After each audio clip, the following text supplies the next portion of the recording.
Kalau emas ni tak penting, kenapa hampir semua tamadun dunia dari dulu lagi sampai sekarang simpan emas? Bila orang tanya saya pasal simpanan emas, biasanya soalan pertama yang akan keluar dari mereka adalah, sekarang harga emas tinggi ataupun rendah?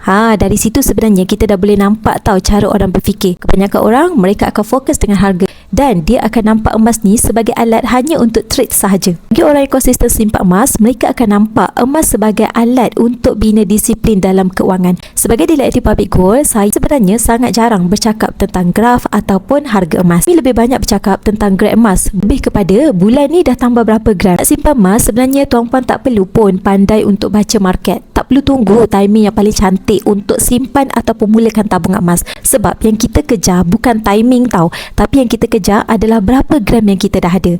Bila kita simpan emas dengan Public Gold, pastikan tuan-puan konsisten menabung sedikit demi sedikit dekat dalam Eko Emas Gap. Bagi yang ada bajet besar pula, maka tuan-puan boleh alihkan terus sebahagian kekayaan kepada aset emas fizikal. Yang emas ni sebenarnya adalah aset. Makin lama kita simpan, makin lama kita peram, nilai dia makin lama makin tinggi. Sebagai contoh, 1 kilogram emas pada 10 tahun lepas, harga dia adalah sekitar RM150,000. Hari ini, selepas 10 tahun, kilogram emas yang sama, nilai dia telah pun mencecah lebih daripada RM700,000. Doi, beruntung kalau tuan-puan konsisten menabung emas sampai ada 1 kilogram. Jadi tuan-puan pada hari ini, nak saya bantu adakan tabungan emas yang pertama dengan Public Gold, berisi borang biru ataupun terus tunjuk video-video TikTok saya cara untuk bermula.